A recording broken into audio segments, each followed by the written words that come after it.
So thank you for joining us. This is Branding Essentials, creating, placing, and protecting your brand. My name is David Walker. Our speaker today is going to be Zach Barton.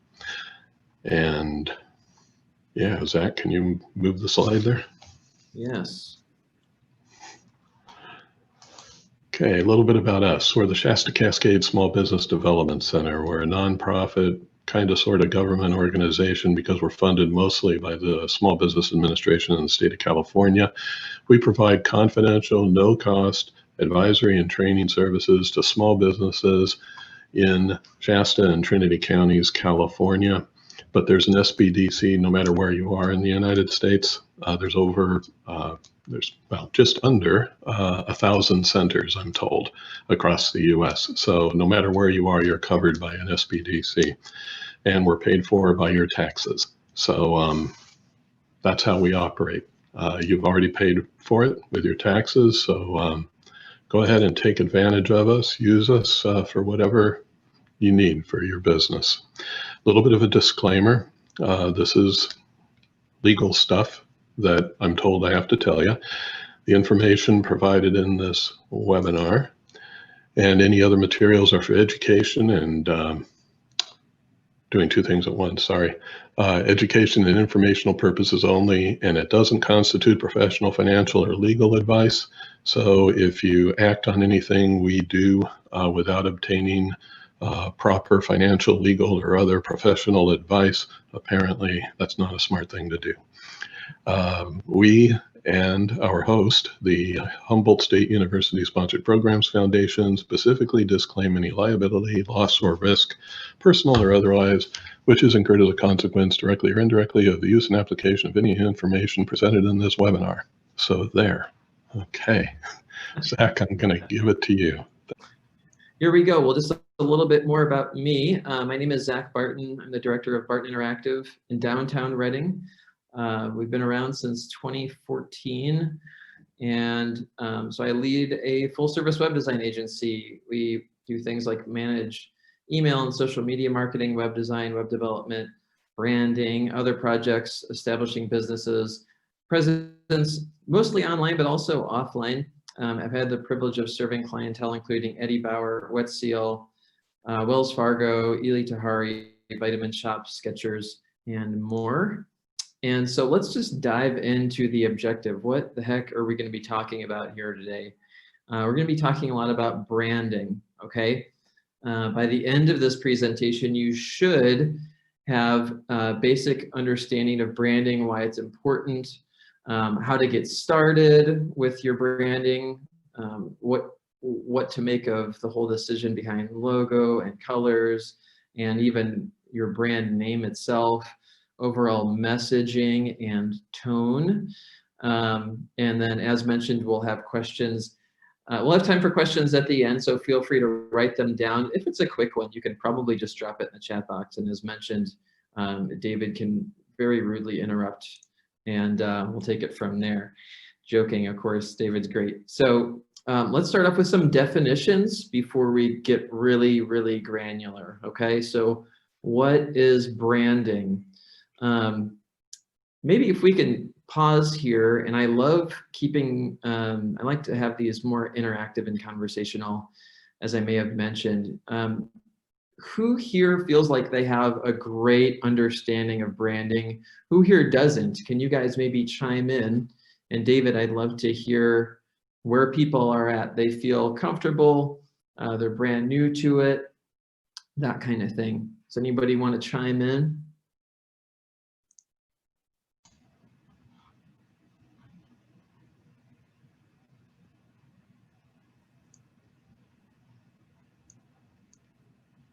Tanya says still need. Tanya, okay, not sure yet. Okay, got to get the concept down. Yeah, excellent. Well, that's good to hear. I like to ask because I like to know where people are at. We can always kind of just slightly tweak or camp out in one place more than another if necessary. So it sounds like people are somewhat familiar, need to get a good overview. And thanks for chiming in, guys. Beginner. We've got I'm a beginner. Yeah. Oh, you can see these? Yeah, I'm not Oh, going all to right. keep this open, but yeah, it looks like, okay, beginner on social media, been exposed, but need more clarification. What people would think or say of my agency when I'm not in the room, finding my niche. Okay, great. So this will be a really good primer on branding, guys. I'm also really excited. I told David, I get so excited about branding that I'm probably going to sound like one of those people in a late night commercial or something, trying to sell you a ShamWow or something. I'm not trying to sell you anything, however, I just am very passionate about it. To me, this is really fun stuff. So just to cover some basic definitions before we really get into it. Branding is the process of creating an identity for your brand, establishing who you are as a business or organization, and helping differentiate your brand from others. Your brand identity will communicate core values about your company or your organization to your clients or customers, giving them a picture of what you stand for and how you will interact with them. So your brand identity will be communicated through your brand name. The name itself is big. The logo, the colors you use, the tone you communicate in, and more. And so I would add this, you know, a lot of times people are going to see your logo. Maybe they drive by your building or they see your car drive by and you have your brand name on it somewhere. You have a logo and maybe, you know, a color scheme. I don't know if you know this, but that stuff is speaking volumes when you're not actually able to speak to your company yourself. So maybe if you're driving by, obviously you're not going to have a discussion with every single person you drive by if your car has a decal on it, right? Or if someone drives by your business and they see your logo, what is it telling them? Because they're probably not going to stop it and say, hey, can you please give me your elevator pitch? So is there any way you can pack your elevator pitch into your brand somehow, into your logo, into your, you know, these other pieces that make that up? It's really important stuff. Why? Why does it matter? Well, for one, first impressions are important. I probably don't need to remind you that, hey, if you make a bad first impression, it is not going to be easy to erase that. You're going to have to work pretty hard to erase that. You want to leave a good impression. You want to be as obvious as you can with who you are, what you do, what you're about, what you're like. And so in doing so, you preferably want to set yourself apart from the competitors, okay? Sometimes people would say they want to blend in.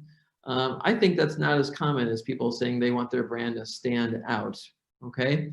You want to create a distinct culture around who you are, what you offer, and how you offer it. I think of brands like IKEA, or what are other brands that create kind of a culture around who they are? It almost feels like its own culture. I know I have a lot of family members that work at Progressive, that you know, huge insurance company. There's absolutely a culture there. It's very high on excellence, but high on fun at the same time.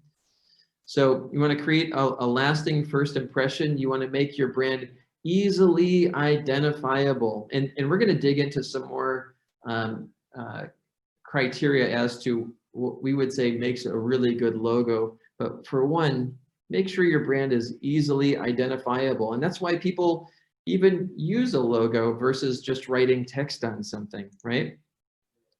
How many of these are instantly recognizable to you guys? I mean, all three I'm sure are, so I won't even pause and ask you that. I can tell you this, I have a 4-year-old son that could tell you a lot about any of these three, you know, and he's just learning how to read. But if we're driving by, trying to think of the business that he said yesterday, oh, it was a local restaurant, and I won't mention the name, but he instantly knew the name, and that logo helps him identify that, and the colors help tell him what it's like, okay? And he's only 4.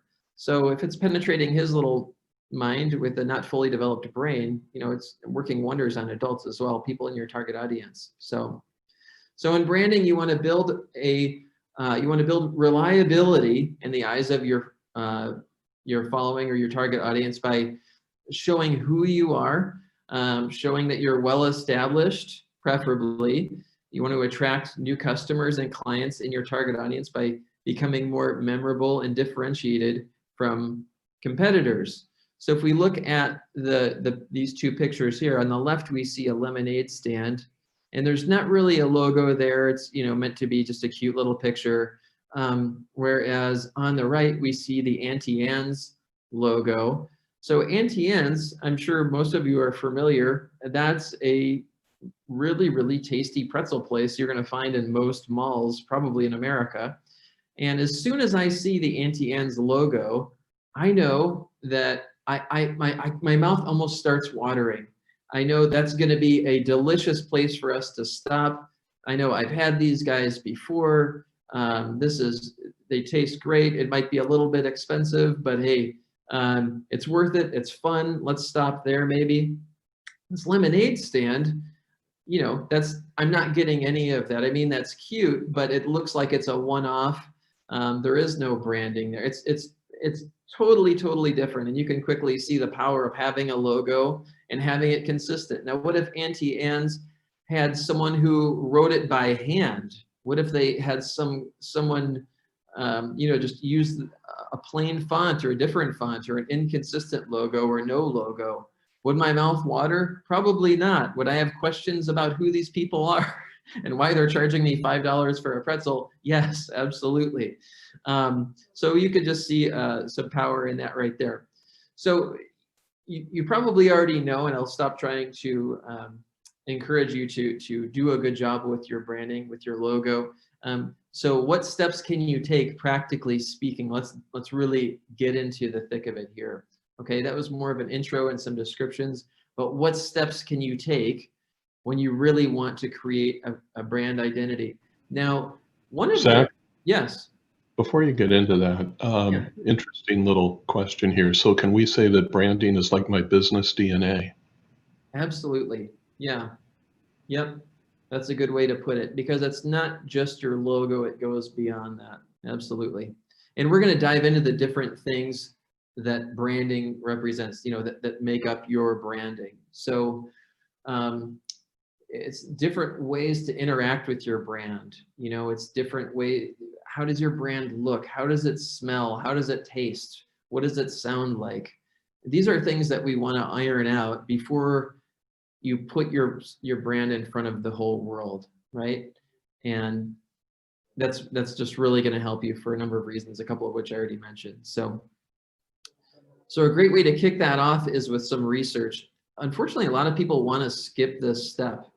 They don't think to do this. Some of them get excited to do this when I encourage them to do this, but really, yes, make a list of your competition. If it's an industry where you just have seemingly endless, big sea of competition, well, maybe start with local or semi-local competitors. What do you think of their logos? And I'm not saying go copy their logo. I'm just saying, how high has the bar been set with their logo? Okay, have they put no intentionality into it? Have they put tens of thousands of dollars into an amazing logo? Where has the bar been set? And do you want to be on par? Do you want to be ahead? These are things to think through instead of just telling some sign company, use whatever font you want. I wouldn't do that. Are you impressed with their promotional literature? Does their website design accurately reflect their brand? Okay, I can think of, again, won't name names, but of a restaurant website that I visited within the last few days. And boy, when I walk in their restaurant, it is really, really nice. But their website did not at all convey that. And I know that if I was just looking, I don't know if their logo conveys that, to be honest. If I was just visiting their website and I've never been to their restaurant, I'm unfortunately getting a very different vibe, for lack of better words, than if I were to actually go in their restaurant. They're going to their restaurant, you're like, wow, this is great, it's modern, it's beautiful. Their logo says, this is old-fashioned, this isn't modern at all. And their website says, we kind of don't really care a lot. So it's like, could they ratchet things up? Well, I think so. Yeah, not to put them down, but there's room for improvement there. And I think that would probably bless their business. Absolutely. Talking about brand name itself, we're not going to camp out here long, but if you have more questions about this or want more, feel free to drop me an email. But a good brand name will do a few things for you, okay? And it's kind of hard to get all of these things, and there's more, and there's different types of brand names. There are actually companies dedicated to just coming up with brand names. There's actually a lot that goes into that. But here are a few highlights before we move forward. Identify the type of service or product you offer. Not every brand name is going to have that in there, but boy, that's a great thing if your brand name can identify that. Help customers or clients remember you. Okay, I'm thinking automatically of, well, I'm actually looking at a can of LaCroix, flavored sparkling water. That doesn't tell me anything about their service or product, the name itself, but it's very easily recognizable. Or if I think about Google or Yahoo, again, they totally violate the first bullet point, but nail the second one. Engage the audience emotionally. Okay, what brands can you think of that engage the audience emotionally? I think, driving down the freeway, it's common for me to see at certain times of year a Rolex billboard.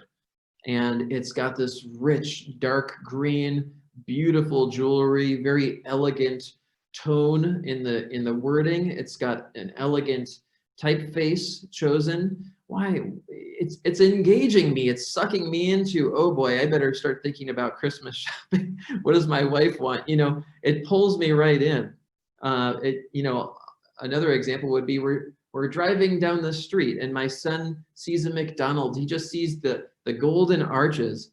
Emotionally, he gets so excited right off the bat. And we don't want to feed him a lot of McDonald's. No offense, McDonald's, but we don't want to do that. And he says, "Oh, I need a Happy Meal. I want a Happy Meal so bad." He's engaged. He's fully engaged. And the McDonald's branding is very warm, very, very friendly, very playful. So, and again, distinguish you from your competitors. You could have the aim of blending in, but I'd say most brands want to aim to stand out instead.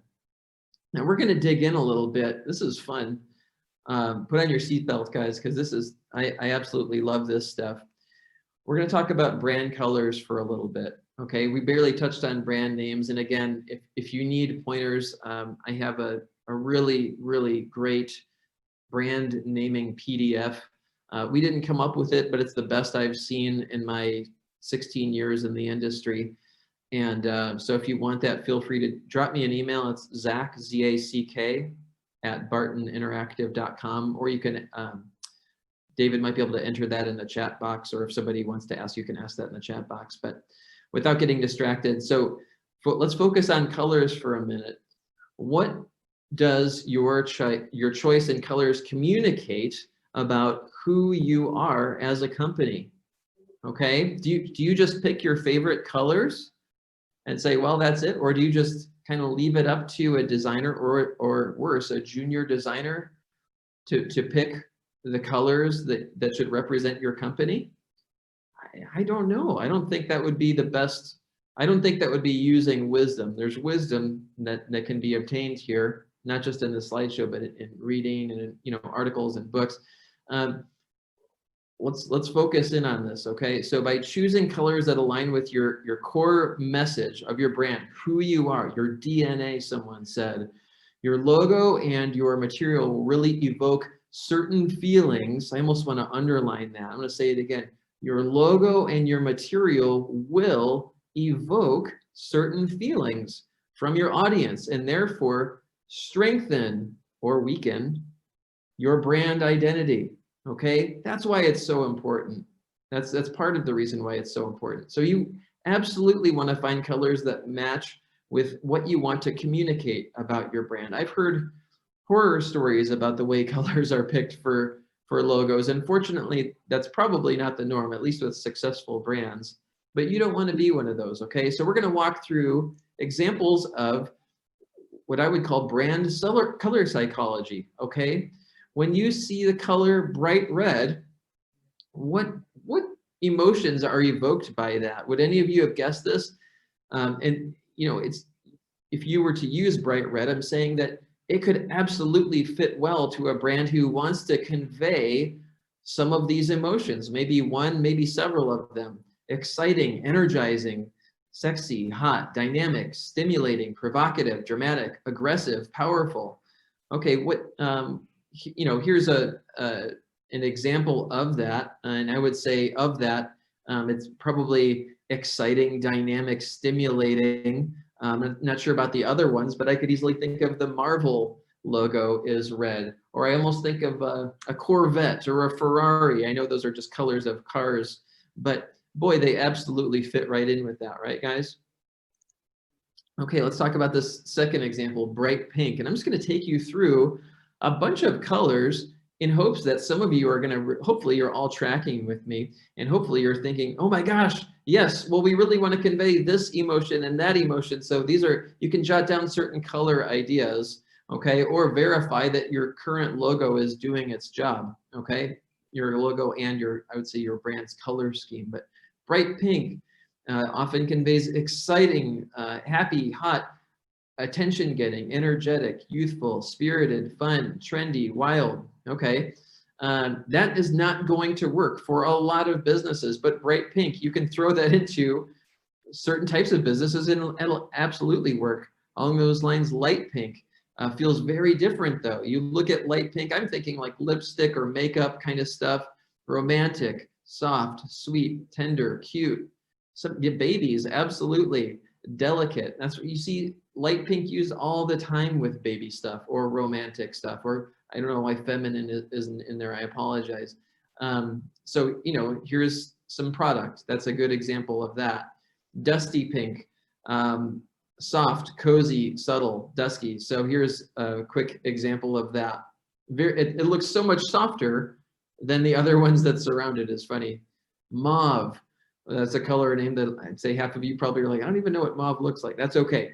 Soft, subdued, quiet, sentimental. I didn't have time to grab a good logo example for that, but that kind of a color, absolutely, I could see that working in a high-end, maybe not a fabric store, but a company that sells blankets or sheets or perhaps makeup, things like that. Burgundy, you get these feelings of rich, elegant, refined, tasty, expensive, mature. So you're going to see burgundy used in a lot of places, and you're automatically going to be thinking those things. Are you guys tracking with me? I'd love for you to drop a comment in there if this is making sense to you as I keep going through these. Fuchsia. Fuchsia it's bright, it's exciting, it's fun, it's hot, it's high energy, it can be sensual. Well, this one's probably not so sensual.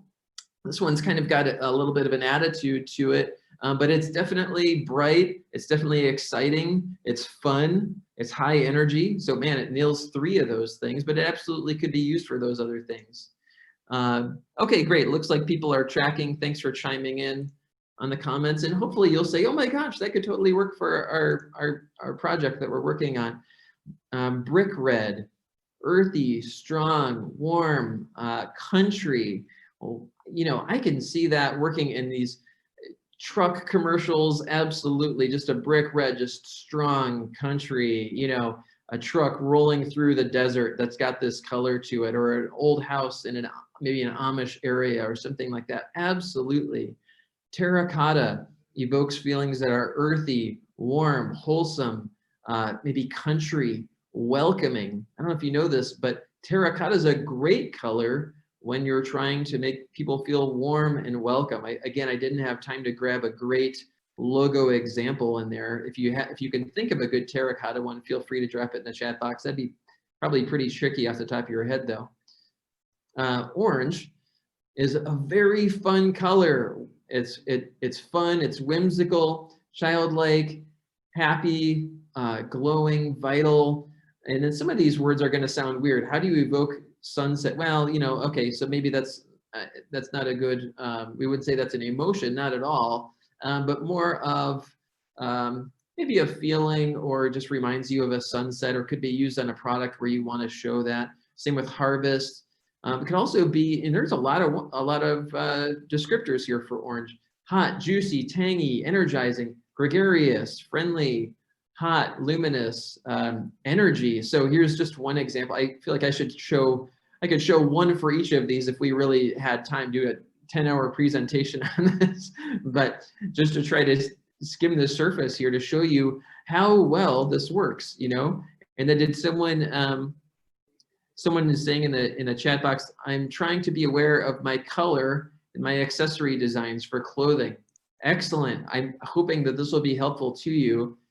Feel free to ask a more specific question, or you can drop me an email afterwards. But so peach, nurturing, soft, fuzzy, delicious, fruity, missed a comma there, sorry, sweet, inviting. So absolutely, you're going to see all sorts of drinks that use the color peach on them. Light yellow, cheerful, happy, soft, sunny, warm, sweet. So if you're selling makeup, you know, this may or may not be a good one for you. This might not be what you're trying to evoke. You might be trying to evoke, you know, romance and, you know, sensual and, you know, or maybe, what's the word, elegant, you know, things like that. And so this, you know, wouldn't be really a good fit, but hey, it works great for a can of mango sparkling water, you know? And David, feel free to interrupt me as I go through. I see that people are leaving comments in there, but if not, that's okay.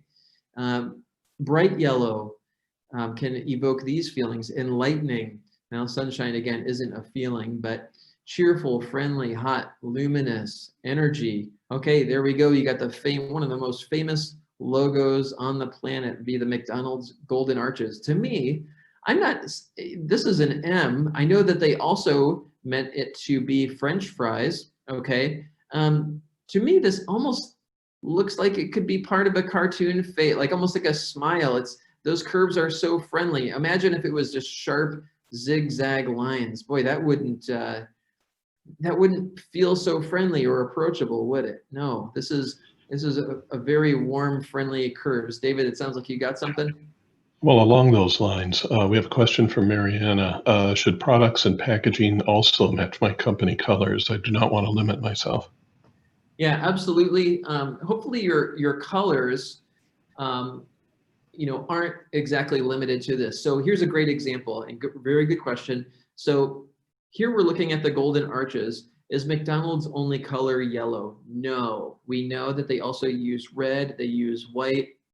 Heck, they even use kind of a brown color for, you know, all of their packaging, their bags, their drink carriers, and that kind of thing. Hopefully you can create a color scheme or have a designer create a color scheme where perhaps your logo might have typically between 1 and 3 colors, and I can tell you why that's so helpful if you want to know. But you know, if you have that, you know, if you're going to have a color scheme that can go along with it, I absolutely agree with you. You don't want to feel like your hands are tied. Oh, we have to use one of these 3 colors. Well, no, but I probably wouldn't have an endless amount of colors either. I would try to lock it in to maybe, okay, these are all the colors that match the emotions that we're trying to evoke with our brand's personality, right? Are you a warm brand personality? Are you kind of cold and prickly? Because I think there's space for that too. I just passed down the street a very elegant office furniture store, and yeah, they kind of want cold and prickly and high modern, you know, that kind of thing. And I think a minute ago I said, well, I know I said, hey, there's a reason why we stick to so few colors in here. I'm actually going to check in with you guys while I take a breath and take a drink. Does anybody here know why we want to try to limit the amount of colors are in your logo?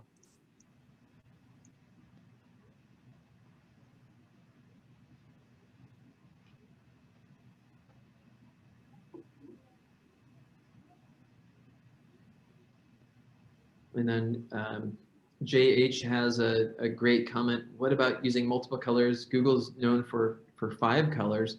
Yes, they absolutely make that work. There we go. Okay, a couple people got it. It looks like, I think Tanya, I mean, now Alana, you might be onto something that I don't know, but Tanya is absolutely saying what I'm thinking. I went to design school and I I've been in the field for over 16 years. And here's Tanya really nailed it, guys. Her answer is that's it. Okay, it has to be printed. When you create a business or an organization, even if it's not a business, you're going to end up putting your logo, hopefully, on as many things as you possibly can. Again, I'm looking at a can of LaCroix right now. I'm looking at a laminated brochure in front of me. I'm looking at a television. I'm looking at a laptop. I'm looking at a remote. I'm looking at all sorts of things. I'm looking at a laptop bag, okay? Boy, how hard would it be, guys, to replicate the same exact color scheme on all of those things, business cards, websites, billboards, ballpoint pens, if you have all these different colors. When you have all sorts of different colors, first of all, I'll take a step back and say this. Wouldn't it be weird if McDonald's didn't really care about the exact shade of yellow that they're using? Wouldn't that be kind of weird? And some of their stores use a brighter yellow, and some of them use a kind of muddy, dirty, dusty yellow. Some of them, fluorescent yellow. Boy, that would feel pretty weird. You'd kind of wonder what's wrong with that. At least I would. Well, same thing. You want to nail down they want the same exact yellow on their website, business cards, on their cups, on their bags, on their signage, etc. You want to have the same exact color. So when you want to have the same exact color, you're going to achieve that through nailing down what your Pantone your color code is for that color. So the McDonald's yellow, you could probably find it online, has a Pantone matching system number dedicated to it. They don't just say, well, it's kind of a warmish, friendly, vibrant yellow. They don't say that. That wouldn't work at all, because someone else, it's like the telephone game. Someone else is going to interpret that a totally different way. Or it's going to be, they're going to say, well, yeah, but I have this yellow. That's close enough, right? Michael, we'll get to that question in a minute. Very good question. So long story short, you want to make sure that you're reproducing the same colors once you nail them down the same way on all of the mediums. And if you have 10 colors, boy, it's going to be very, very, very expensive for you to have 10 different Pantone matching system color numbers on every bit of everything that you're printing. And the website, that might be pretty easy. Yeah, it's easy to throw a gradient on something in Photoshop, a fade of different colors, that is. But boy, when you're printing that out, that's going to get tricky. That's going to get expensive. It's going to be darn near impossible, or very impossible, depending on what you're doing and who you're working with. So, okay, I'm camping out there too long, so I'm going to move on. I hope that was helpful. Hopefully someone in here is thinking, hey, that was good. I needed to know that.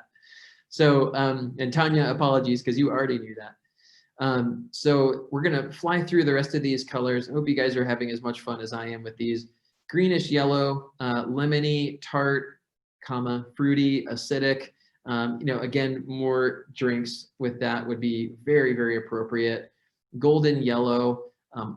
People think autumn, flowers, harvest, rich, sun, warm, wheat, comforting, sun-baked, buttery. So this color absolutely works with all sorts of food products as well and beyond. This is not a food product at all. This is Main Street Trolley. I don't even know where Main Street Trolley is, but I thought this was a great example of this color.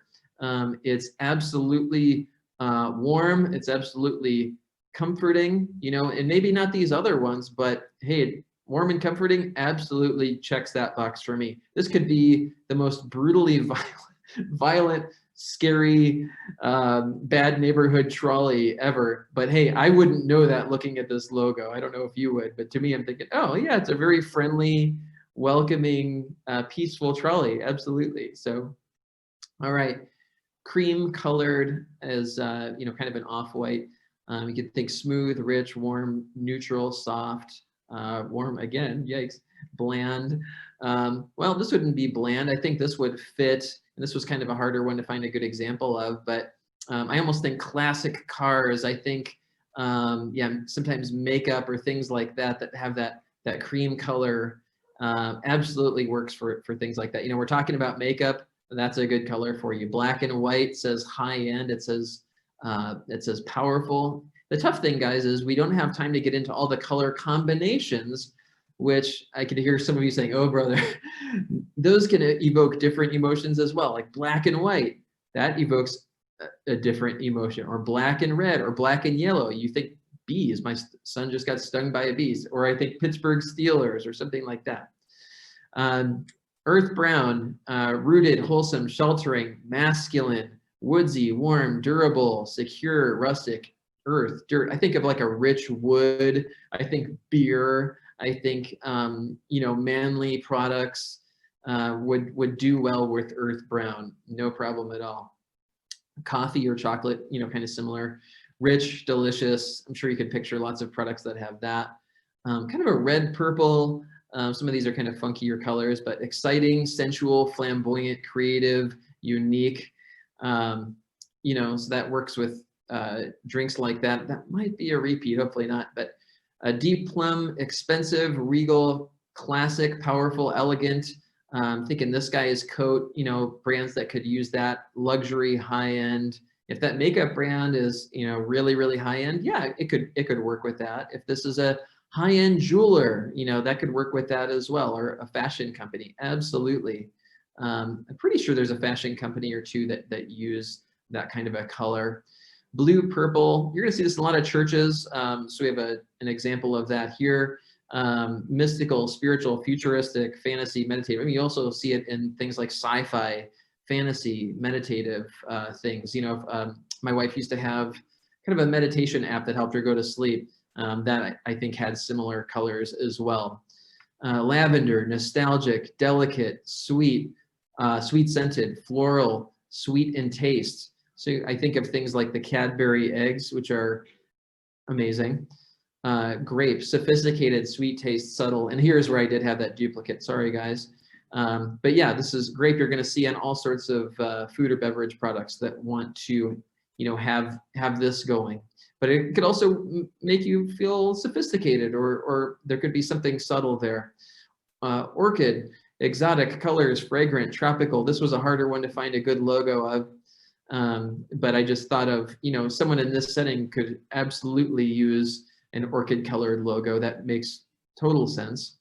Light blue you see in all sorts of applications, but oftentimes makes your viewers feel some of these emotions. So if these go with what you're trying to evoke, great, this could really help you.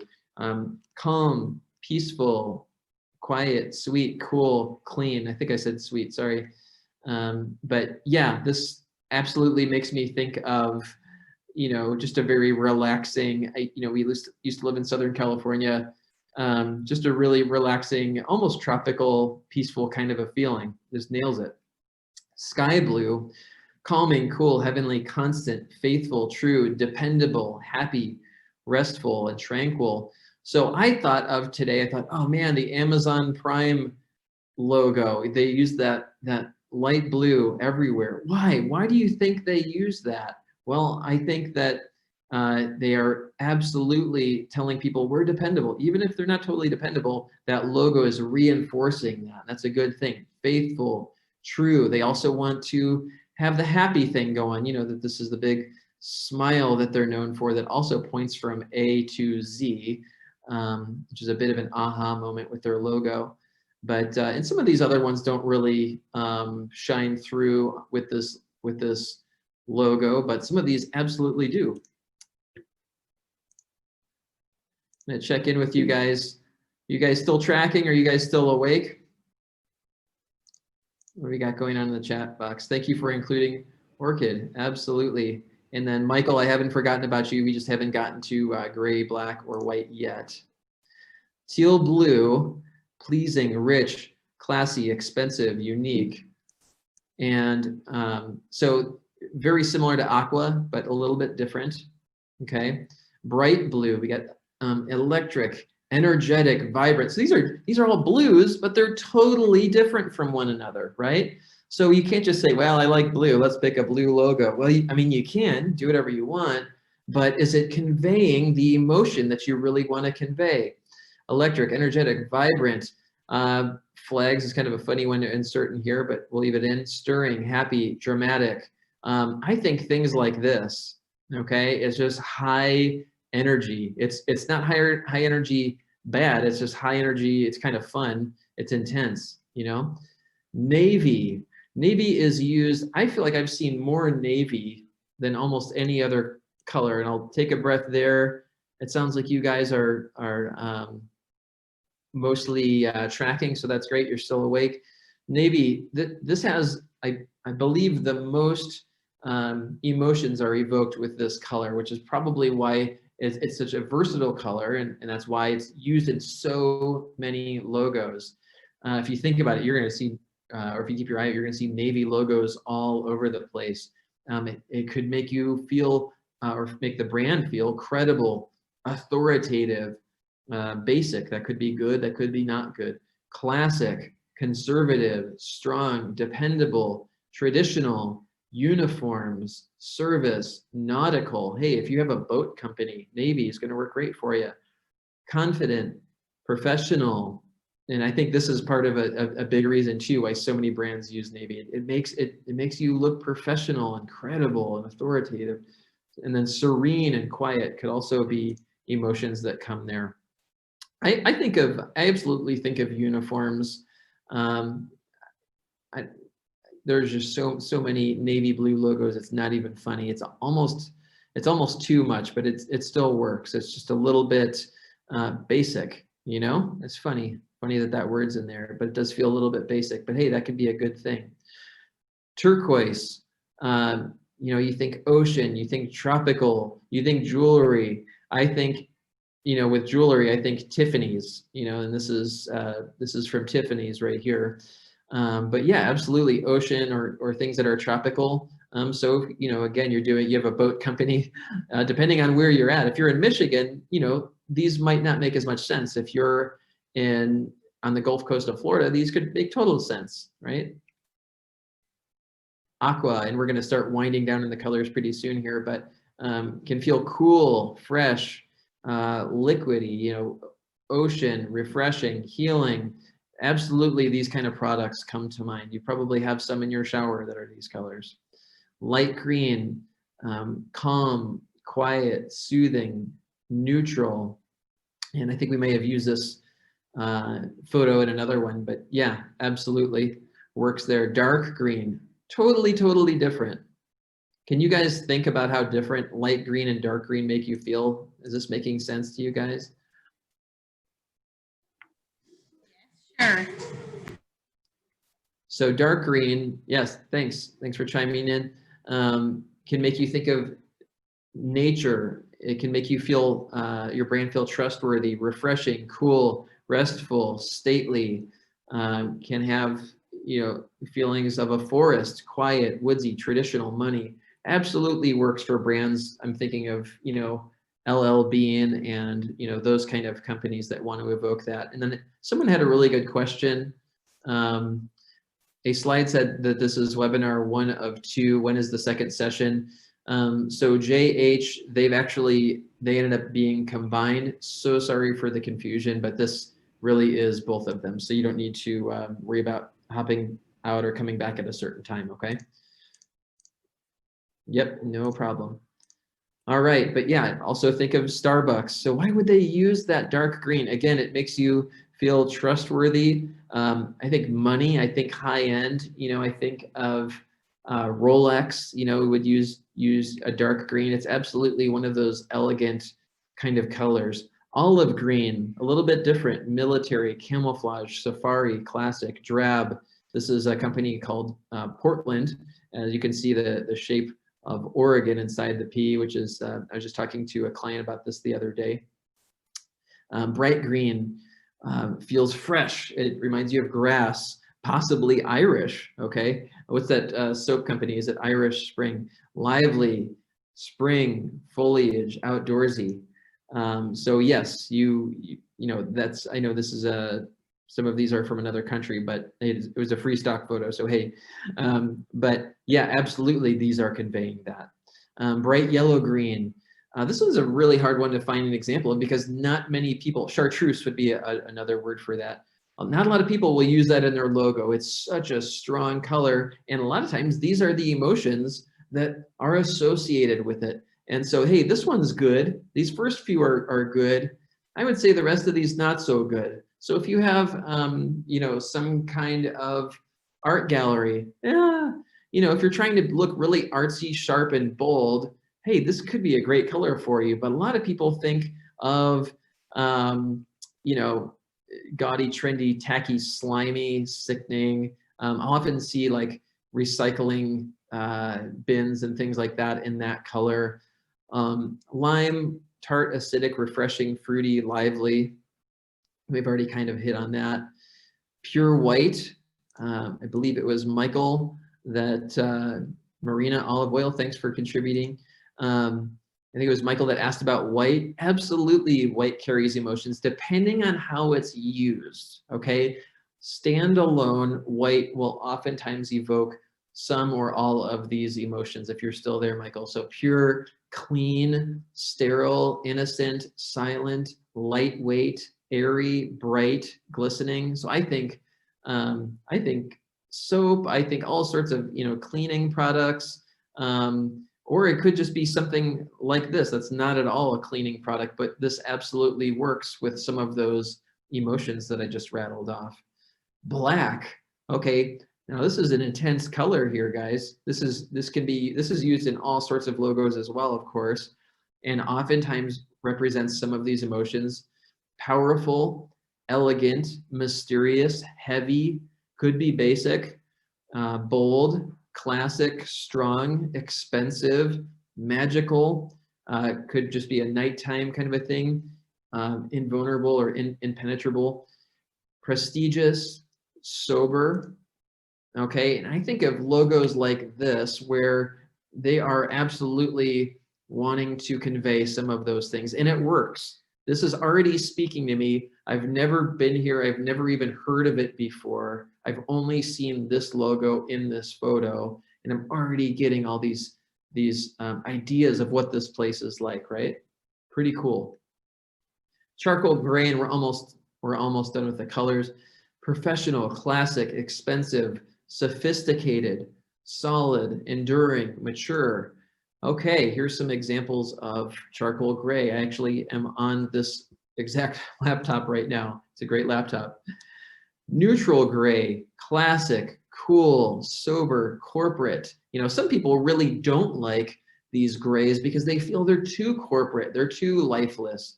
But hey, if you're just trying to look very, very corporate, grays are going to do very well for you. I wouldn't only use grays, but pair them with something, maybe a navy blue, and that's excellent.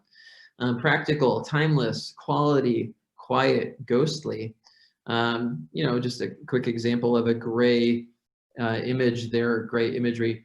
Taupe, classic, neutral, practical, timeless, quality, basic. Absolutely. I think of this kind of imagery, right? Just very, very basic, very almost earthy, classic, yes, timeless, can be neutral, okay? And looks like someone had a question or a comment. So on that naming question, JH, thanks for asking that. Let's revisit that afterwards. Thank you so much for asking and for being engaged though. Silver, I think this is the second last color that we have in here. Classic, cool, expensive, money, valuable, futuristic. So I think, you know, for something really high end, you could think of imagery like this, or if I think of, you know, Guardians of the Galaxy or something more futuristic, absolutely that could work as well. So it could represent different kinds of things. Gold, I think this is the last color, warm, opulent, expensive, radiance, valuable, prestigious.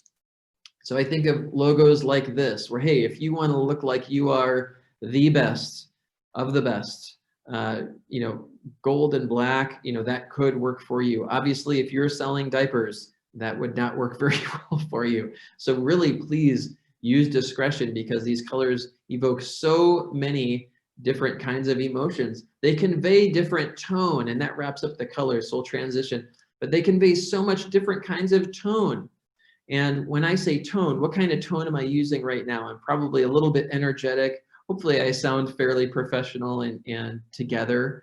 But if I was yelling at you, I might sound angry. Or if I was really, really soft spoken and You know, it could sound feminine or you know, that's what I mean by tone. And I think I probably don't need to tell you that, but you want to make the tone behind your brand true to how you want your audience to perceive you. I know I'm starting to beat a dead horse here, but so you want to choose colors and imagery and words that align with this in every medium of communication that you can when you're interacting with clients. And I would say, and even with your own team, okay? Because you want to absolutely carry that culture inside as well. Communicating with a consistent tone, that builds credibility and creates connection by helping your audience get to know your brand. What are we seeing with the tone that's used here? What are we seeing? Does anybody want to chime in with the tone that they feel like this is communicating? I feel like this is almost a trick question, but feel free to chime in while I take a breath and a drink here.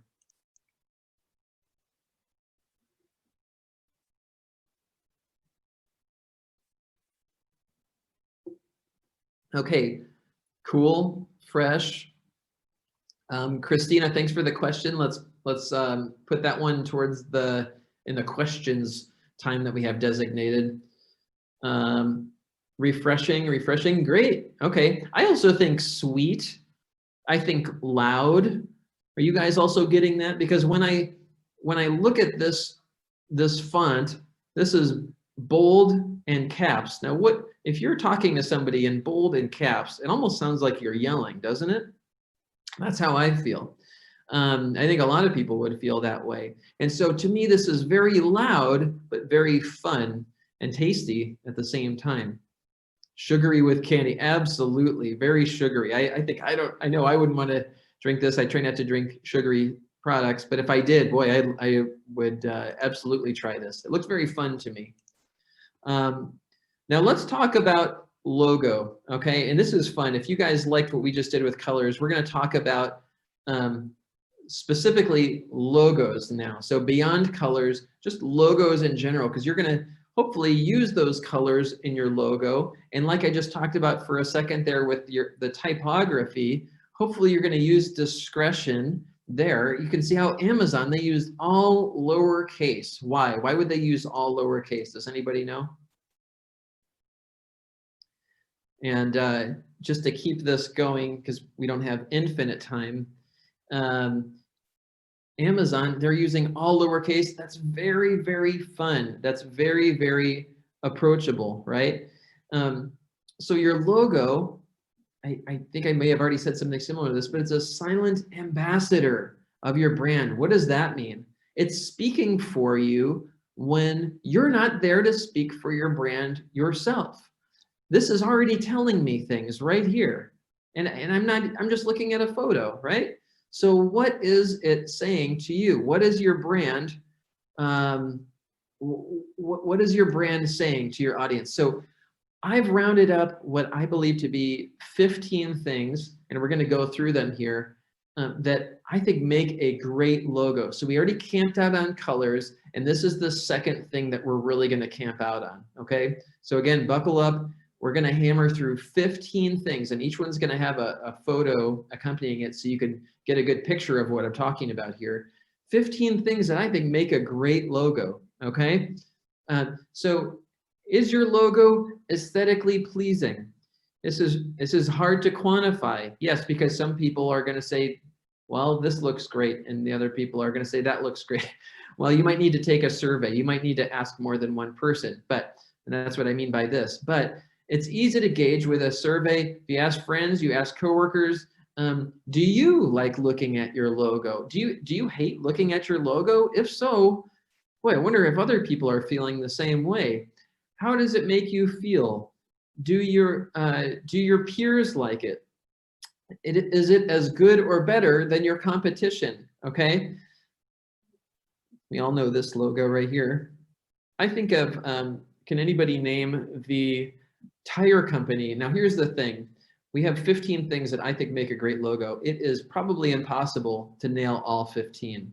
I can think of great logos that are not aesthetically pleasing, and they know it. They don't care. What's that famous tire company? Can anybody remember? You see it if you're ever watching you know, some kind of racing program on television, and I think it's like Pirelli or something like that, and it has a P or a T that extends over the whole word. It really is not an aesthetically pleasing logo, but it works and it's so memorable, right? So it's going to nail some of these other ones. Is it conceptually focused and clear? That would be a good thing for your logo to be. So is your logo, does it major on your brand name or your brand symbol? Does it help communicate the big idea you want to broadcast about your company? Do you know if the big idea is coming through? I think of maybe a Swiffer, you know, those Swiffer wet jets. Their Swiffer logo, it looks like the product is being used. It's kind of an upward swipe and it's making it sparkly and clean behind it. I mean, the logo is telling you that without telling you that. It's brilliant. It's very conceptually focused and clear. Okay, this B right here, this for Bentley, we have the wings. It's almost like you're flying. It's just conceptually focused would be another good example of that. Is it clever? Is it unique? This is a tough one. A unique logo shows that you're a unique company. Do you guys ever see a logo that looks like a direct copy of another company? And please don't mention any names, but I don't want to talk bad about anybody. But boy, those are out there, and oftentimes it's easy to have negative thoughts towards those. At least I do.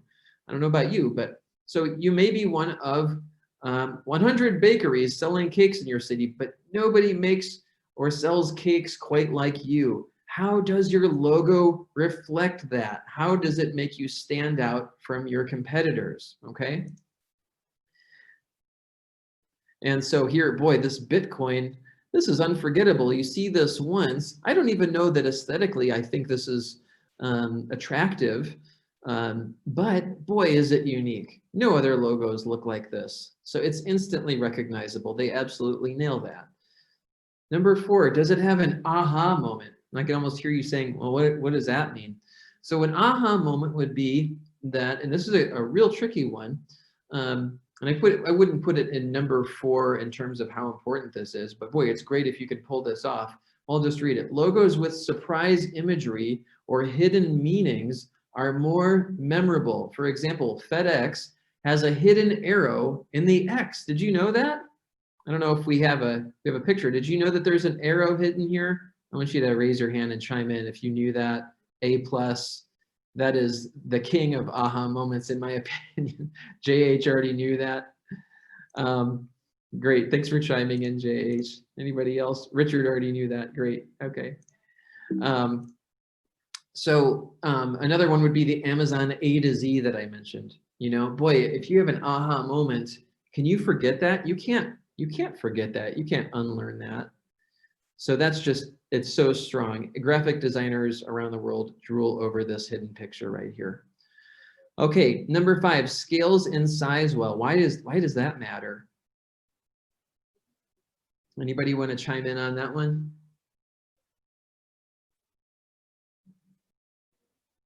I'm thinking, okay, our company is rebranding or we're coming out with a new company. What do we need to create? We need to create pens. We might show up on a billboard. We want to show up on a logo. Yes, exactly. Thanks, Alana. You're placing it on different media. Does it scale in size well? If you have a really, really tall logo or a really, really wide logo, boy, that's going to be hard to put into like a social media square, wouldn't it? Or if you have a really odd shape or really hard to read type, if you squeeze that down to fit it on a ballpoint pen, can you even read it? Does that even work anymore? That's absolutely something that you want to consider, okay? And here's an example of logos being squeezed way down to fit on bottle caps. Some people will have an alternate logo that will be used in situations like this, and that's great, but you know, obviously takes more effort. This company, obviously, whoever this R is down here, I don't know if you can see my cursor, but they obviously thought, hey, we can't fit the whole company name. We're just going to put our nice R on there and hope that does the trick. but I don't know who that R is. So they're not getting they're not getting my credit here. I don't mean to discredit them either, but these other ones, oh yeah, here's Fanta, here's that. I don't know what the R is. I don't know. Okay, does your logo work in one color? Does it work in no color? What does that mean?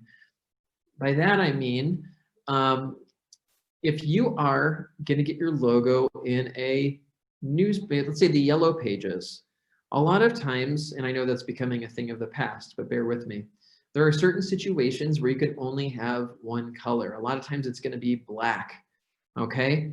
Does that work? Or maybe it's navy blue. Let's say you're navy blue. Does it work in one color? If you have a specific application where you only have the ability to use one color, does it still work?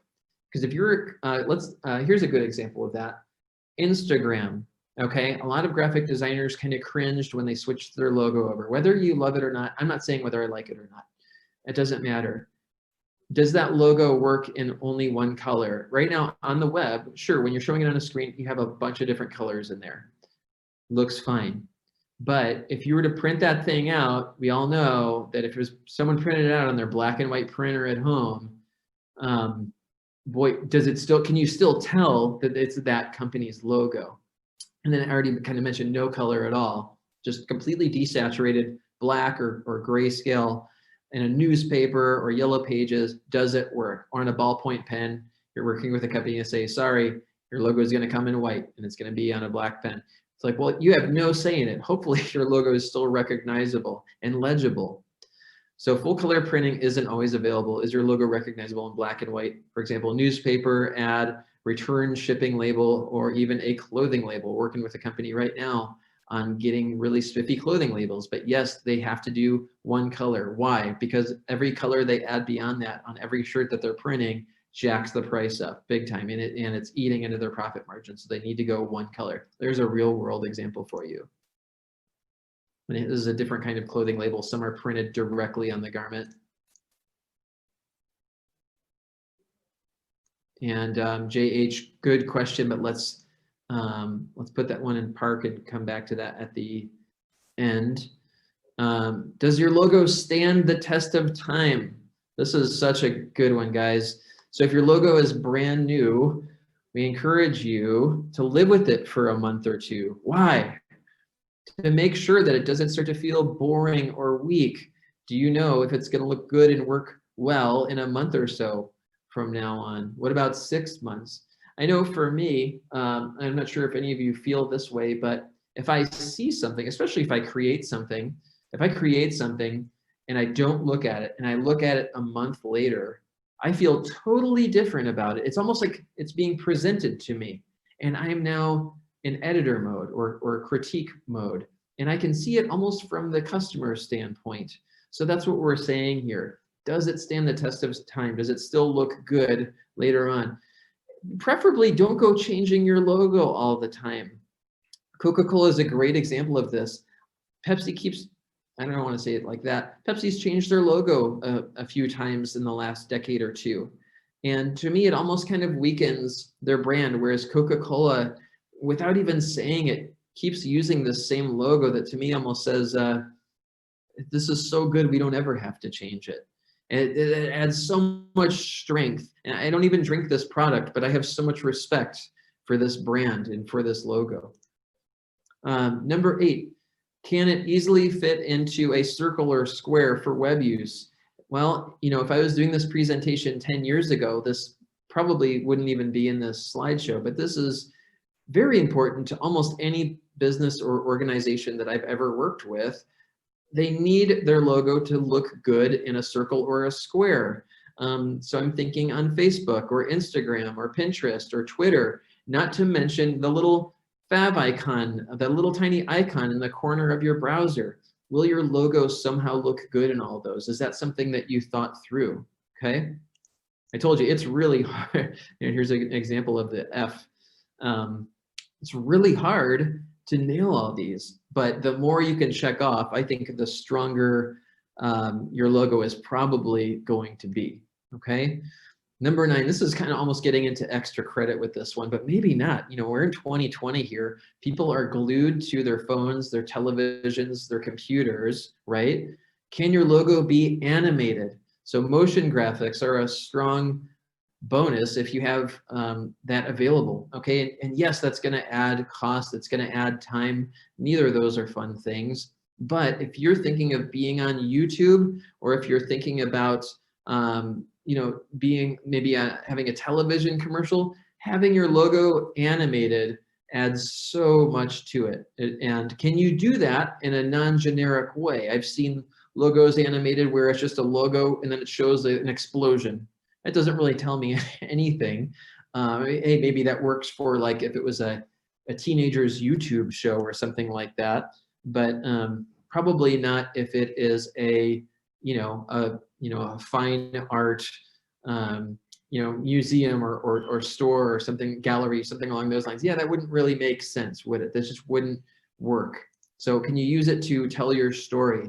And I think of the Marvel logo. Oh, it looks so good, right? Have you guys not seen it? That you watch a Marvel movie and you see the letters that are being, the Marvel logo zooming in on you, and you're seeing it get filled in with all these comic book characters, and they're just speaking volumes without saying anything more than, this is who we are. This is who we're representing. They're showing X-Men and Avengers and all that kind of stuff.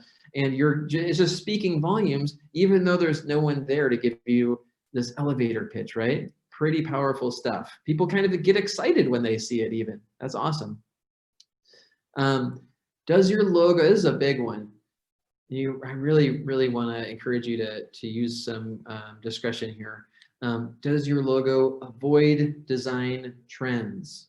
If you are using design trends, careful here, and here's why. So if you're working with a junior designer, there's I would say our newest client that just signed on recently, they had a relative, not that there's anything wrong for working with your relatives necessarily, but they're paying a junior designer relative to throw together a logo and brand guidelines, okay? It's common for those kind of people to not use discretion here and use whatever is trendy. They go, oh, the big X thing in the middle of a logo, that's really cool. Or whatever else it is. I can think when I was just getting into the industry in 2003, adding a big bevel and embossed kind of a look to your logo, that was all the rage, you know? And there are certain things that you're gonna see are just trends. And I think right now, gradients are kind of a trend. And why do you not want trends? Why is that not a good thing? Exactly, Marina nailed it. It won't stand the test of time. Bingo. If you're doing something that's just trendy, and I think clothing, it's the same thing. You're wearing stonewashed jeans that are French cut. Actually, that's probably cool again nowadays, but boy, that went out real hard, and then it's gonna look kind of silly, right? These are logos that I see all the time. I just whipped this up in Photoshop in, probably 10 minutes or something a year or two ago. And I'm not trying to make fun of anybody. I'm just saying it's so common. It's kind of ubiquitous and so ubiquitous, it's kind of just trendy, and you're going to see these everywhere. So when I see these logos, I don't even mean to, but I turn a blind eye toward them, or I instantly think they can't afford to do a real logo. I don't mean to, and I'm not trying to be negative, but that's what goes through my head. And I want to ask you, is that what you want to go through your customers' heads, right? Probably not. We already talked about this one a little bit, but does it have an appropriate use of typography? Okay, everything about the typography in your logo, from the typefaces, meaning a typeface is basically like, it's not like Arial, because that's just a font, but Arial, bold, italic, that would be a typeface. Arial in general would be actually a font family, okay? So everything from the typeface, the weights, the kerning, capitalization, as I mentioned earlier, to, kerning, if you don't know what that is, the spacing between the letters, things like that, or even how straight the letters are, how thin the letters are, thick, etc.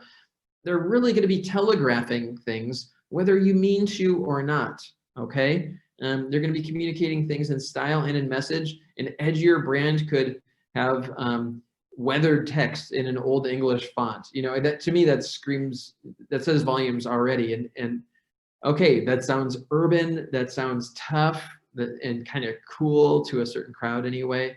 But if you're just going to pick that arbitrarily, yikes, you know, heads up, it might be conveying things that you're not at all trying to convey, right? So does the choice of typography used in your logo, and I would say in your packaging, your brand as a whole, does that really represent you? Okay, why are we looking at this picture? Here's why. Zero in on the letters here. Look at how curvy they are. Look at how playful they are. It almost looks like a little kid wrote them. It's already communicating with me that this is a family friendly, kid focused brand. Okay, it's very safe, it's very approachable, it's very fun. Okay. In the background, you see some other letters, and those tell you something entirely different, by the way. I didn't notice that until now. Number 12, we already hammered on this, so we won't camp out here long. Does it have an appropriate use of colors? Okay, as mentioned already, colors have language too. They each evoke different emotional responses. And have you researched, we already kind of talked about this, but have you done that color psychology research when you're committing to colors? Or are you just saying, hey, those colors look cool, let's roll with it? Yeah, you can, but it could be better. Having wisdom, that's a good thing. And so I would say, hey, if that information is out there, let's see, can you spend an hour or two just finding what kind of psychological responses are we triggering here? It's really not that hard to look up, okay? Oh, this is communicating to me. When I see that red, I see it's warm. That's exactly what I'm thinking. That red, those warm Krispy Kreme donuts, so fun. Okay, is it readable? It is a no-brainer, so we won't stop long here, but your logo should be easy to read close up and far away. If you're walking in Times Square and you look up and see one of the 100 billboards that are there, are you able to read the logo that you're seeing in the corner of the billboard? Yes or no? You know, because if they're paying thousands or more for that billboard spot, boy, I would hope that people could read their logo, right? Some logos are nice and legible, like this one is a uber popular brand, and just couldn't be much more readable. I'm looking at another logo that I won't mention the name, that is very hard to read, and it's right behind my computer on a piece of paper, but and no offense, it looks great, but it's hard to read, and I wouldn't be able to tell it from far away, that's all. Does it pass the 5-second test? What the heck is the 5-second test? Here's what it is. So the message of your logo, again, it needs to be conveyed it needs to be quickly recognizable, okay? So this is a fun test. You could do a Starbucks test here, and if you don't know what a Starbucks test is, you walk into a Starbucks, buy a bunch of $5 gift cards, and you can survey the group. I know there's COVID going on right now, so that's might be harder to do, but if you can ask strangers who are completely unbiased, say, I'll give you a $5 gift card if you just take this quick survey for me for 5 seconds and then give me your feedback. I bet you 9 out of 10 of them would do that, unless they're probably working or in a delicate conversation or something like that. But they look at the logo for 5 seconds and look away, and they tell you everything that they've gathered from the logo. Okay, is that a good match? They might not know what you do, or maybe they do, but hopefully they're not way off, or hopefully they're at least nailing down the certain characteristics, right? The tone or things like that, okay? In and out, oh my gosh, this is a classic one if you're in California, and I'm sure most or all of you are. Is your logo culturally relevant to your audience? And by the way, this is automatically telling me what I was just saying. You get in, you get out, or at least that's what I'm being communicated to. It won't take you long if you stop here for a burger. You get here, you get it, you get out, done. Absolutely speaking volumes. And by the way, the colors are telling me as well, red and yellow. If you study any color psychology, as mentioned, the pairings speak volumes as well.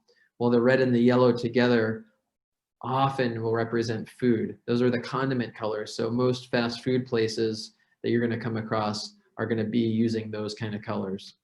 They just make your mouth water. They make you think of food. It's psychology. It's crazy, but it works. So, okay, number 15. This is the last one. Thanks so much for your patience. Looks like most or all of you have hung in there for this. This is great. So, is your logo culturally relevant to your target audience? Okay. I'm going to read this. I wrote this, and I'm not going to name any names, but I a long time ago worked for someone who insisted that their company's logo uses purple. I have nothing against purple. I think it's very applicable to a lot of brands, or could be. But the main target audience was upper level management in the business world. It was very stuffy, sterile kind of a vibe, in that industry. And purple, it just really didn't feel like a good match for the personality. And everybody that worked at the business was, felt that way. But that person who called the shots with that did not want to change it. And so I would just kind of, enough said on that. I don't mean to be negative at all, but so what about you? Are you using a color just because you think it looks great? Or are you considering what your primary target audience wants to see? There's a big difference, right? Okay, so is this your target audience? Is it this guy? Is it this guy? This is kind of this picture always makes me laugh. I think it's just his expression, but you want to nail down who your target audience is, know what they're gravitating to, what they like, what they don't like, and ask them, interview them, talk to them, right? So where does this leave us? So once you've taken the time, and that wraps up the 15 things that I think make a great logo. But once you've taken the time for branding, again, establish this brand identity throughout your website, your social media accounts. Again, I was just talking with somebody actually yesterday about their social media accounts that we'll be taking over, and we're talking brand guidelines. I said, we don't want to come across jokey if you're serious. We don't want to come across serious if you're jokey. We need to nail those things down, So social media accounts, printed resources, brochures, business cards, stationery, you name it. Any other media you have. How about television commercials or YouTube spots? Absolutely. You want to remain consistent throughout all your communications. You want to be clear. You want to sound credible. So before we wrap up, I know that David wanted to chime in and had a few things that he wanted to share. David, do you think that now would be a good time for you to drop in before we wrap up and then dig into questions and review? It would. One of the things we wanted to discuss was how to protect your brand. And so if I was planning on taking about 10 or 15 minutes to talk about trademarking and that sort of thing. So why don't we get through some questions about your stuff first, Zach, and then people, if you're anybody who's here who's not interested in trademarks and all the boring stuff, you can get your questions answered and then drop out if you'd like. Okay, sounds good. Sounds like a plan. Thank you, David. So as a quick review, and it's time to get conversational here, okay? So what is branding and why is it important? Does anybody want to chime in with those? If nobody does, I'll use one of the answers from earlier.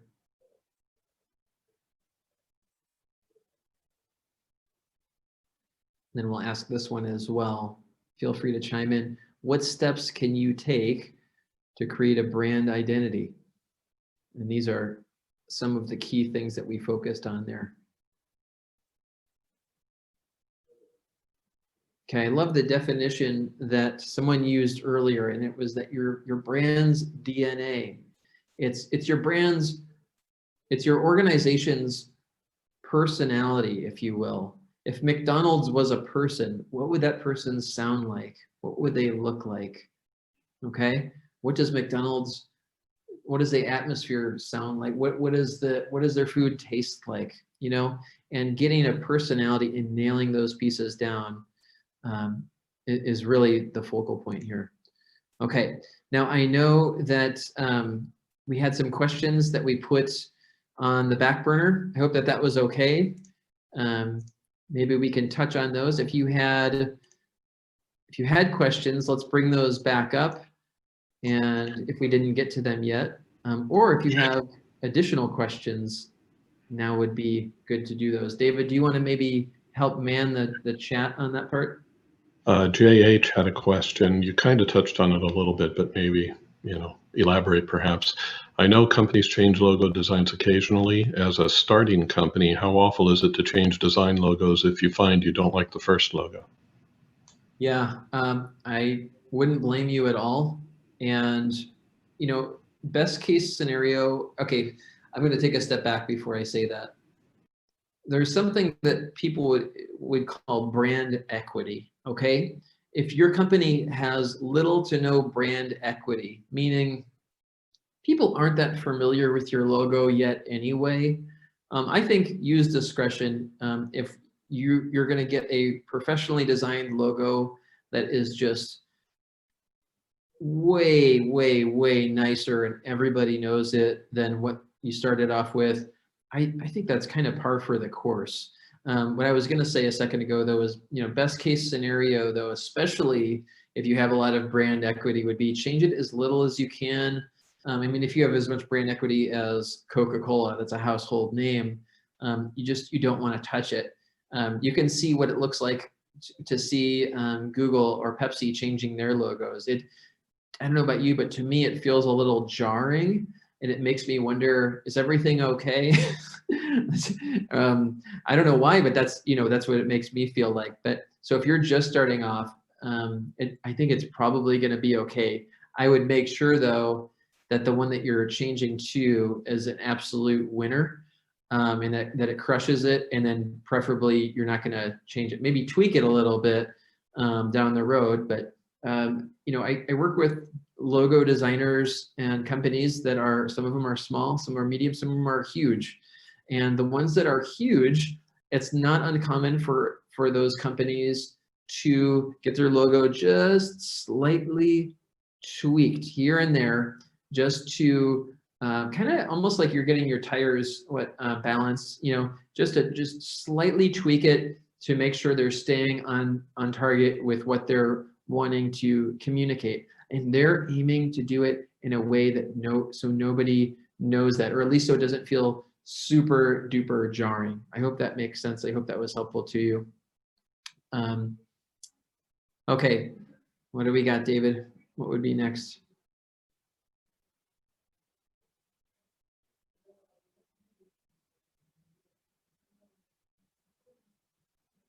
Okay, I'm seeing something from Tanya Mulligan.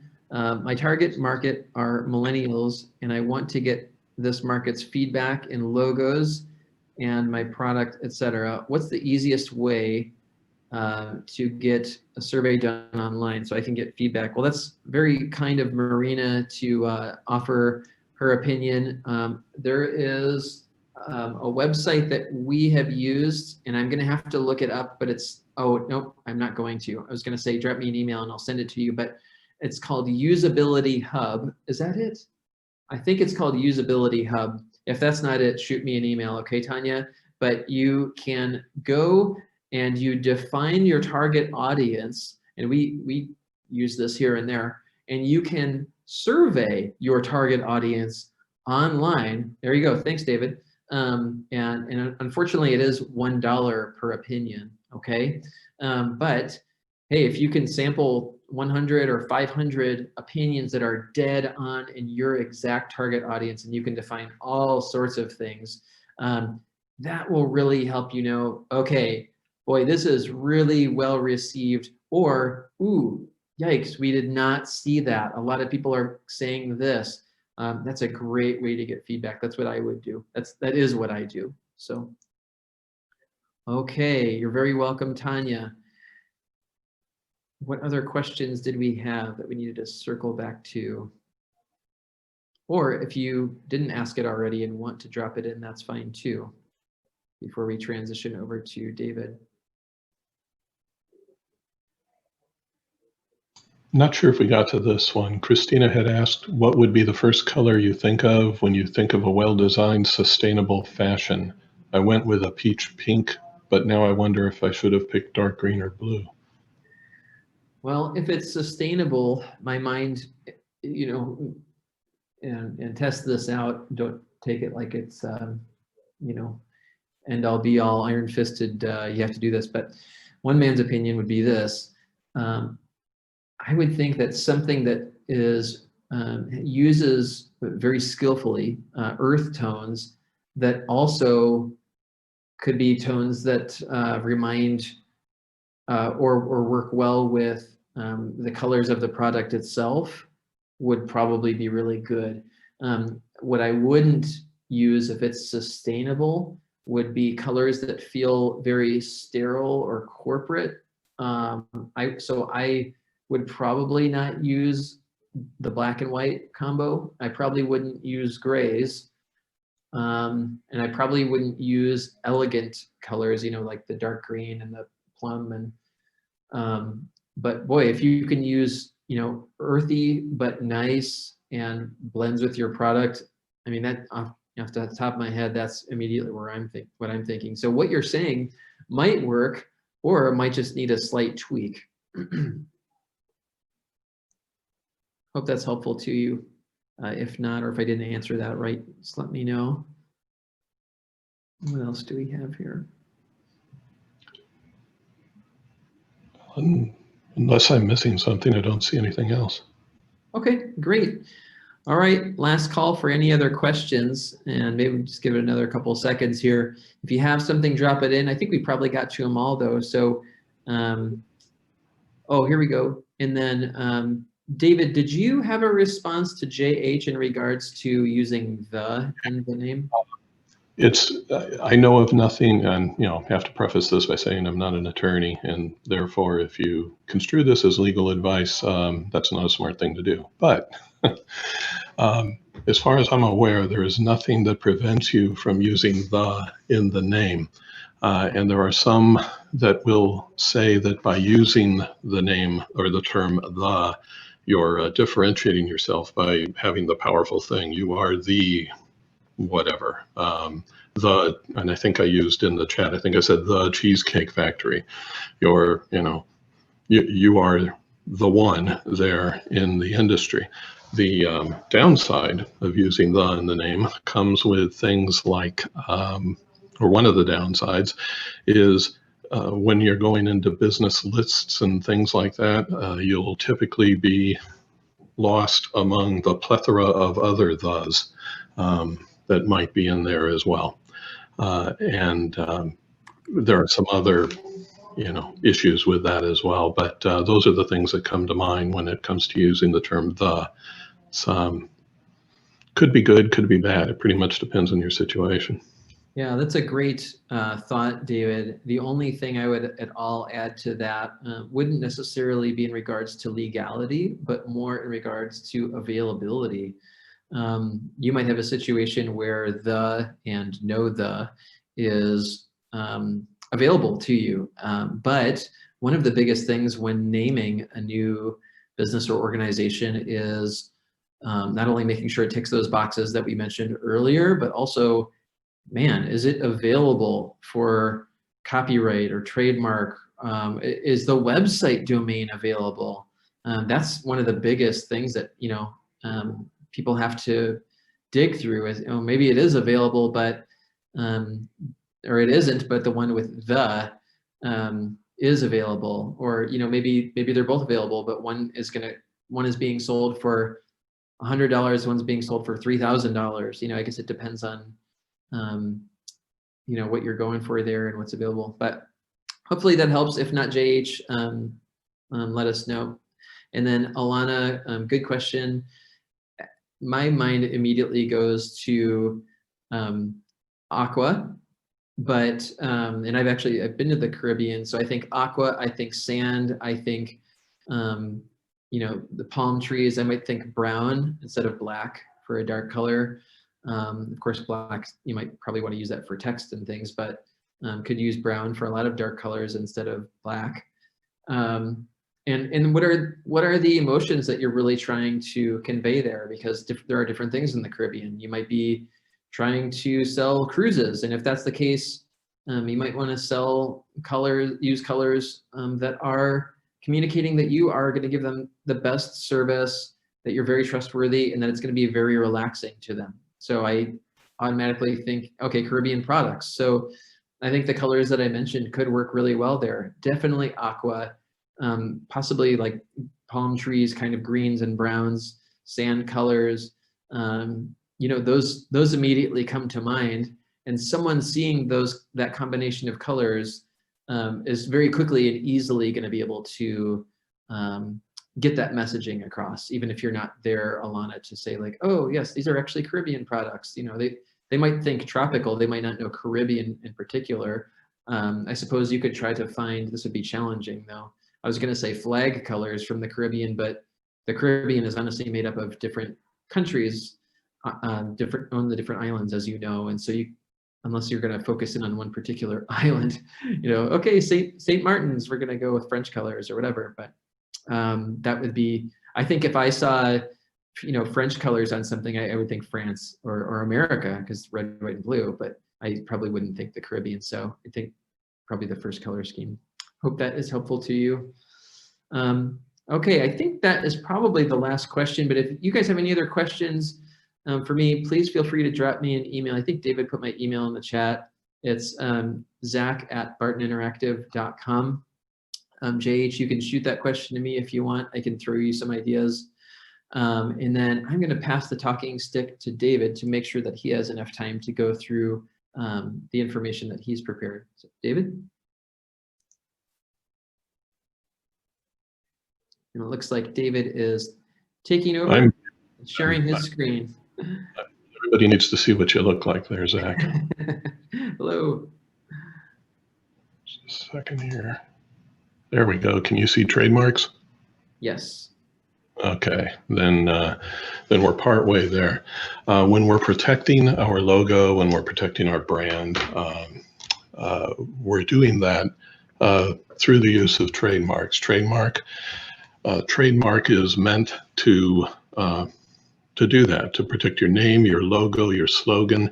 You can even use a trademark to protect a sound. If you think about the Intel, the 4 tones for Intel, the lion from MGM, the lion roar, those are actually trademarked sounds, which is kind of interesting.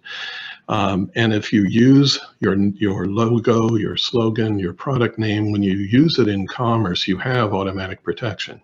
You're automatically trademarked when you do that legally, when you legally use your name in commerce.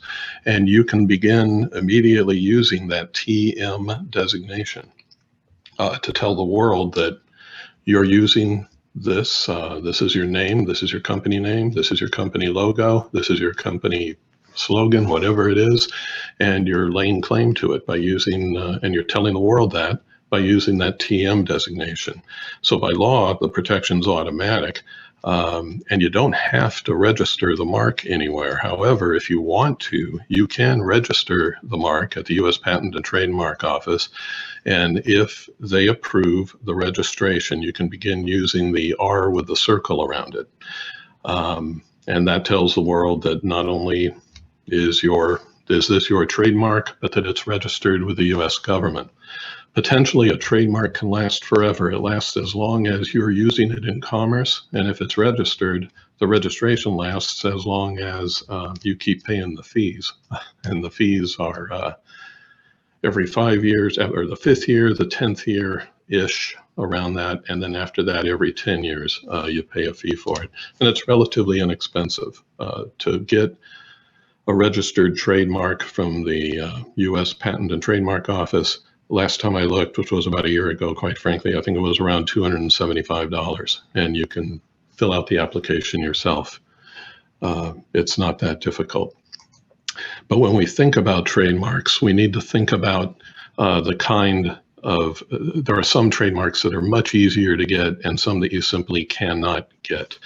When we're talking, like Zach mentioned, companies that really have a name that have no meaning at all, Kodak, Google, are names that are very, arbitrary is the wrong word because I'm going to use it later, but they're very, they don't have any meaning in and of themselves. Those are actually called coined marks in the industry, and they're very easy to get typically, to get registered with the U.S. government. However, if you use a name like a name that really means something, like the name United or the name Apple, okay, those mean something. An apple is something you eat. United means gathering together. But you're not using those names in connection with your product or your service. United Airlines, doesn't mean anything with the word United, or Apple, if you're talking about iPods or the Beatles music company, that doesn't have anything to do with a fruit. And so those are called arbitrary marks when there's no special meaning to the product or service. Those are usually fairly easy to get as well. A suggestive mark has to do with what the product will do for you. And those can be a little more difficult to get. Something like Coppertone, which talks about what will happen if you use their tanning products.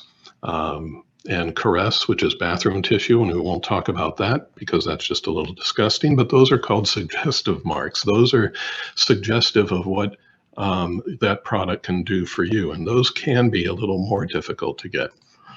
And then you have marks that actually describe the product or service that you're talking about. Computerland is an example. They used to sell computers. Radio Shack sold radios and radio parts. Those were descriptive marks, and those can be some of the hardest trademarks to get.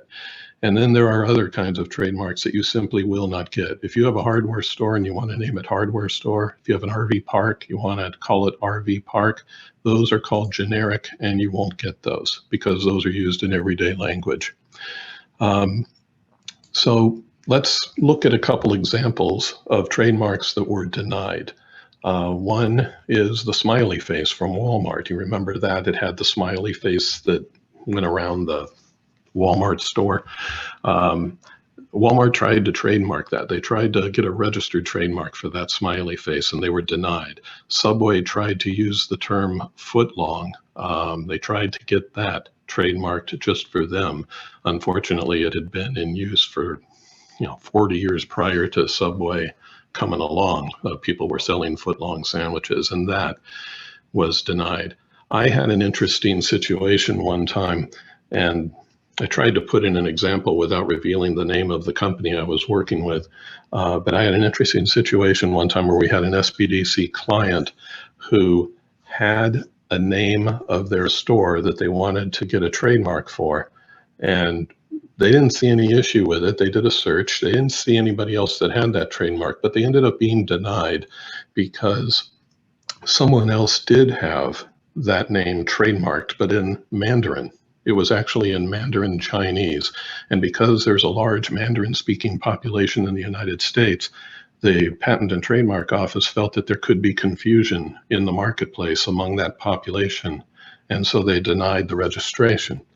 So when you're thinking about what you're going to name your brand, what you're going to name your product, how you're going to have your logo look, the look of your logo, you need to think about and do a really good search, a thorough search, to make sure that you're not potentially infringing on other marks. And we'll talk about that in a second as well, in a little bit more detail.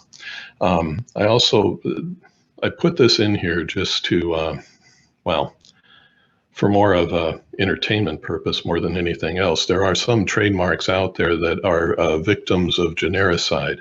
For instance, cellophane, escalator, laundromat, linoleum. These are all names that companies came up with for their products. And because they didn't properly defend their trademark, these names became generic. And so I believe DuPont came up with cellophane, if I'm not mistaken.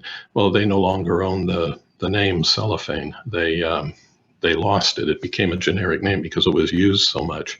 Companies that are fighting this trend, Band-Aid, Chapstick, Frisbee, Google.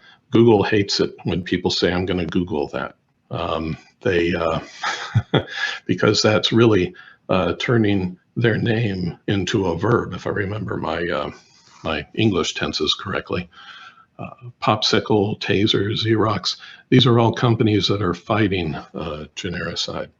And one other thing I'll put up here, if you're interested in some examples of sound trademarks, you'll be getting a copy of this presentation. You can go to the uspto.gov address, and they have a list, and you can actually play sounds that are trademarked, which is kind of cool. So when we're talking about protecting our logo, protecting our brand, does it make sense to get a federal trademark if you've already got the trademark? Anyway, does it make sense to federally register your trademark? Let me give you a couple of examples of where it might have made sense. In Mattoon, Illinois, in the 1950s, there was this shack you see here was named the Frigid Queen. And in about 1953 or 55, somewhere around there, they started serving hamburgers and that sort of thing, and they changed their name to Burger King. A few years later, another company named Burger King started in Florida. They started selling franchises, and eventually they made their way to Illinois. And Little Burger King in Mattoon, Illinois, filed a lawsuit against Big Burger King because, Little Burger King had been there first. Big Burger King, that one that was selling franchises, had registered the name Burger King and had registered their logo with the federal government as their trademark. So they felt they had a right to do this. Well, after a lot of back and forth and stuff, long story short, the court found that Little Burger King was there first and had the rights to the name in that geographic area, but they didn't register it as a federal mark. So to this day, within a 20-mile radius of Little Burger King in Mattoon, Illinois, you will not find a Big Burger King. They cannot open a restaurant within a 20-mile radius of this little place to this day. So there's some value in registering your trademark, and that's one of them. Another interesting benefit of registering your trademark is you can list that registration with the U.S. Customs and Border Control, and they can then identify things coming into the United States that violate your trademark, and they can keep them from entering the United States. They can detain or seize those products that are violating your trademark. That's an interesting benefit that a lot of people don't know about. Another benefit of registering your trademark has to do with protecting yourself from predators. China, New Balance shoes are sold in China as well, and they're as well as the United States, and they sell very well. And they have a trademark for New Balance shoes. They've trademarked their name in China. Well, another company, in fact, a couple other companies, began selling knockoffs of New Balance shoes in China and elsewhere, and they used the New Balance logo. New Balance sued in China, an American company with a Chinese trademark, suing a Chinese company in China, and New Balance won. They won twice. They won against one company in 2017, and just in April, I think it was, they won against another company that was trying to do the same thing. So there's value there as well. And another thing having to do with New Balance shoes actually is 4 or 5 years ago, Lagerfeld, and I apologize, I'm an old guy. I don't know how to pronounce this. I believe it's Lagerfeld. I'm not really a fashionista, but but they came out with shoes with this logo, a K, that kind of looks like the N for New Balance shoes.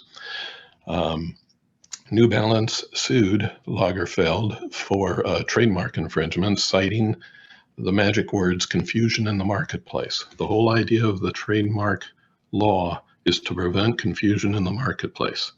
The purpose of trademark law is to make sure that when you buy a can of Coca-Cola, you know you're getting Coca-Cola and you're not getting Pepsi, you know, and that's because of the trademark that's on there.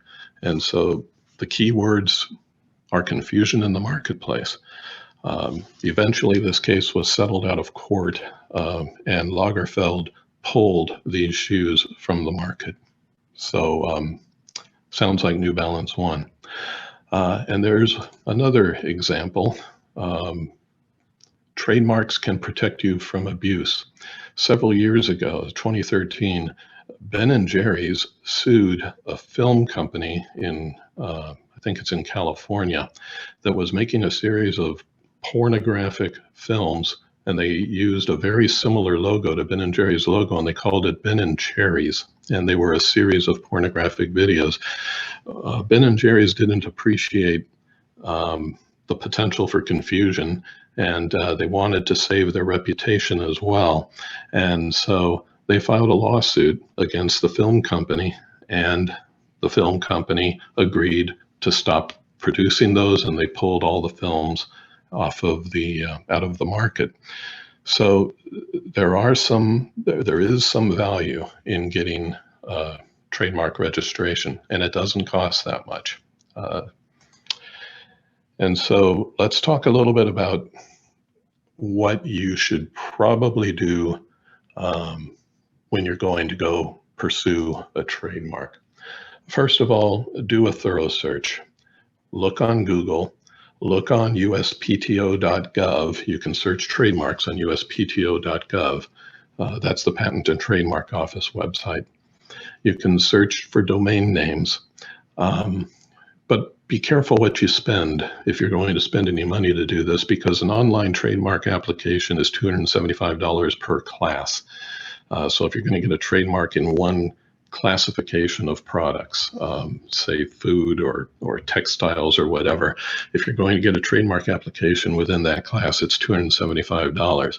An attorney, if you hire an attorney to do a trademark search, chances are it's going to cost more than $275. So, you know, do your own search, get the best idea you can as to whether the name is available, and then decide whether or not you're going to submit the application.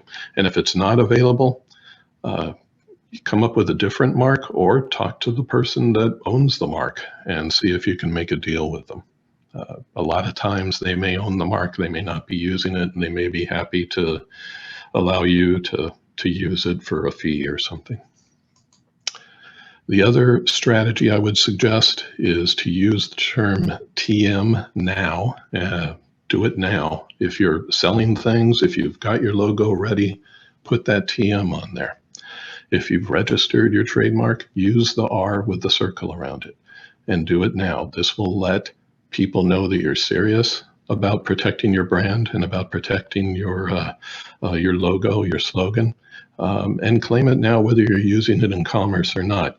The federal registration requires that you are using it in commerce now, or you will be within a certain amount of time, within a few months.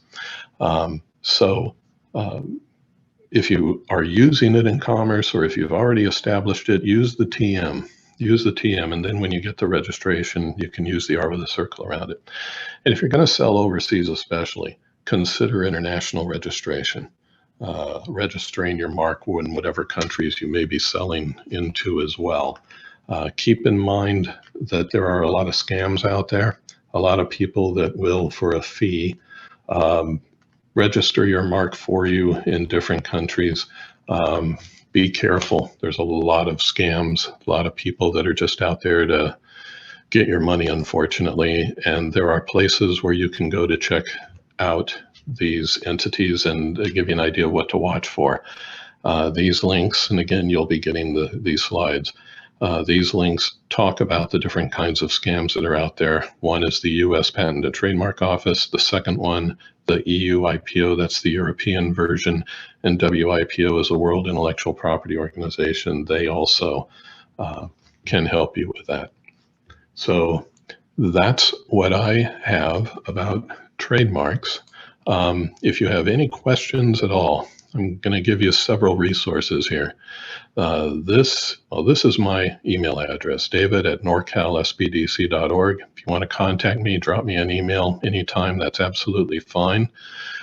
Emily is the person that keeps me and everybody else here from climbing under our desk, getting into a fetal position and sticking our thumbs in our mouths. Emily keeps us on track. If you want to have one-on-one consulting with us, it's all free. Or you want to make an appointment to see one of us, you contact Emily. And that's our phone number here. That's our website. SBDC also has a tech futures group that can help a lot with intellectual property protection. And if you're not in Shasta or Trinity County or Northern California, you can find your SBDC by either just Googling it, or you can go to this website and do it that way.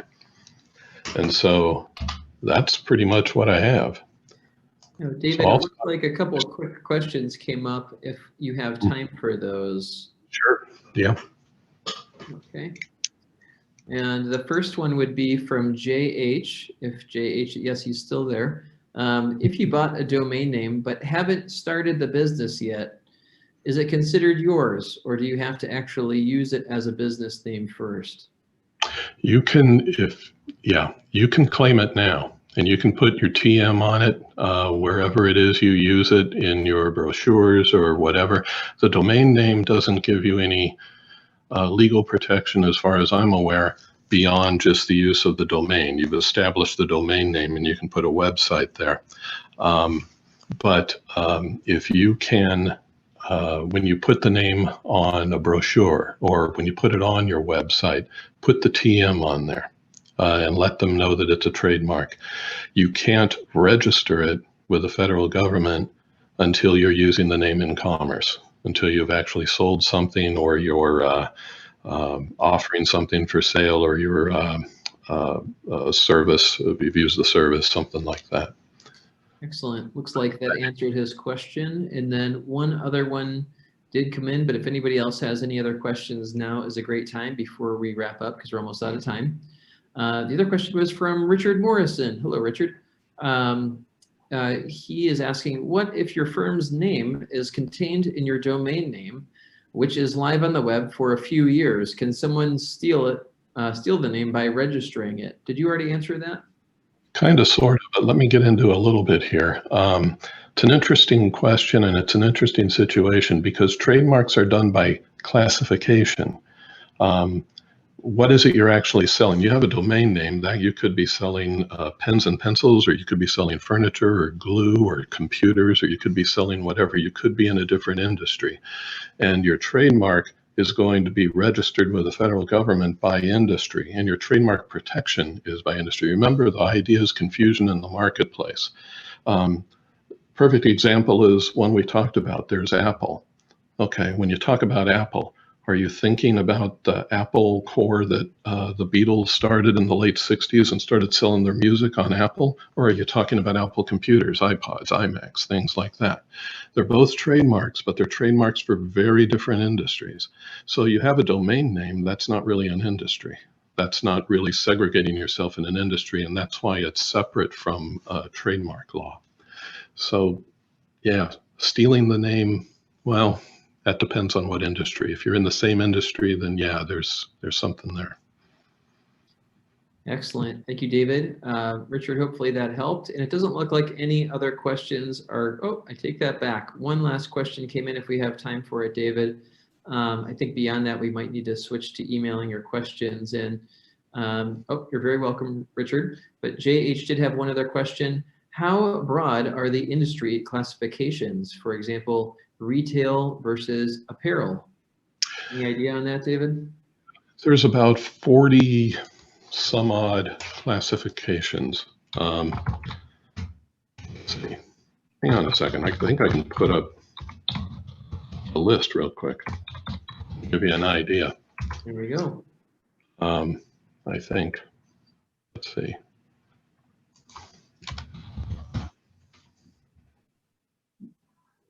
Oh, we can.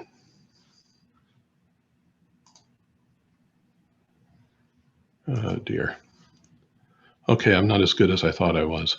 But okay, I apologize. I'm not as good as I thought I was. But yeah, they're not that broad. You won't find a classification called retail, but you will find a classification that will have to do with, say, sporting goods or apparel or professional consulting, things like that. You know, they get into that kind of thing. If you so they're kind of broad because, you know, within apparel, you're going to have t-shirts, you're going to have jeans, you're going to have tuxedos, you're going to have suits, you know. So, and you do need to get a little more detailed within the classification when you make your application to the USPTO, but they're not real broad. I mean, if you had a trademark in apparel, somebody else may get one in dishware or something like that, and it would be perfectly fine, or could be perfectly fine.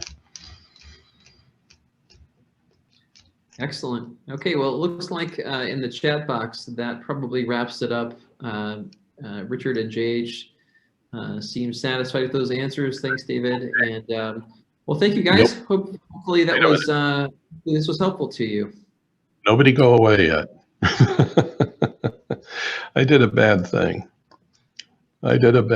Here, I'm going to put up a link, and I'm going to ask you if you would please just do me one last favor. This is a link to a survey, and you'll be getting this in the email, but we've actually found that if we put the survey, or if we put the link up here, a lot of you will click on it and go to that survey and actually fill it out and tell us how good or how bad we did, and where we can improve, and some ideas of what you might want to see in the future. Please go to that link and please fill that out. We have very thick skin, and we really just want to improve. We want to do this better next time. And so, yeah, please do that survey. You'll also be getting a link to the survey, copy of the slides, and a link to this recording, which hopefully the next time we do this, we'll have a better recording. But I mean, in the meantime, I think we'll go ahead and we'll probably put this one up as well. And that way you'll be able to review whatever you need to review from Zach's terrific presentation. So, and David's terrific presentation. Thank you, Dave. Thanks, everyone. I'm going to leave this on just to make sure everybody can get to that link. But thought leaders. Okay, well, not if you ask my wife. Thanks, everyone. But thank you. All right. Thank you, everyone. Have a great rest of your day.